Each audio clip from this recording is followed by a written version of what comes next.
ꯅꯨꯃꯤꯠ 30ꯅꯤ ꯆꯨꯞꯅ ꯏꯝꯐꯥꯜ ꯋꯦꯁ ꯗꯤꯁꯇ꯭ꯔꯤꯛꯀꯤ ꯃꯅꯨꯡꯆꯟꯅ ꯂꯩꯕ ꯂꯝꯕꯣꯏ ꯈꯣꯡꯅꯥꯡꯈꯣꯡꯗ IDPꯁꯤꯡꯅ ꯄ꯭ꯔꯣꯇꯦꯁ ꯇꯧꯗꯨꯅ ꯃꯈꯣꯏꯕꯨ ꯃꯌꯨꯝꯗ ꯍꯜꯍꯜꯂꯨ ꯍꯥꯏꯕ ꯗꯤꯃꯥꯟ ꯇꯧꯕꯒ ꯂꯣꯏꯅꯅ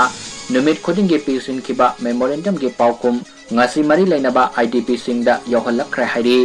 ꯍꯤꯔꯝ ꯑꯁꯤꯒ ꯃꯔꯤ ꯂꯩꯅꯅ ꯃणिपुरꯒꯤ ꯆꯤꯐ ꯁꯦꯀ꯭रेटरी पुनीत कुमार गोयलना थादोरꯛꯄ ꯆꯦꯔꯣꯜ ꯑꯃꯗ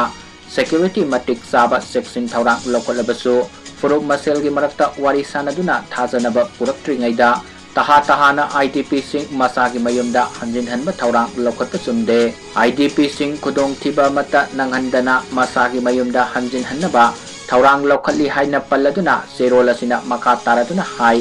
ꯏꯪ ꯀꯨꯝꯖꯥ 2023ꯒꯤ November ꯊꯥꯗꯒꯤ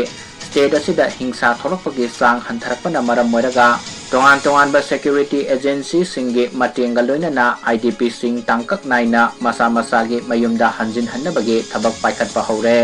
ministry of home affairs की मटेंगा लोइनना स्टेट लेंगांगना रिलीफ कैंप सिंगदा चांग नाइना चाना थंगनबा पोलम अमदि थकननबा इसिंग फंगनदुना लाकली अहानबा तांककी ओइना मसागी मयुम सरुक का हेना अमांगता थोक्ट्रिबा IDP सिंग हाना हंजिल हल्लगा अनीसुबा तांककता प्रधानमंत्री आवास योजना ग्रामीण की मखादा मसा मसा की डिस्ट्रिक्ट युम सादुना IDP सिंग हंजिन हन्नबा होनरी अहुमसुबा तांककता तंपाक अमदि सिंगा ताइनबा मफमदा लैरिबा इंटर डिस्ट्रिक्ट रीजन की IDP सिंग नौना खुंदा लैता हन्नबा होनरी लोइना IDP सिंग मसा मसा की मयुमदा हंजिन हन्बगे थबक थौरम सिंग येंगसिनबा चीफ सेक्रेटरी ना चेयरमैन ओइबा स्टेट लेवल कमिटी में सेमले कमिटी दुदा DGP होम डिपार्टमेंट अमसुंग रूरल डेवलपमेंट के ऑफिशियल सिंग यावरी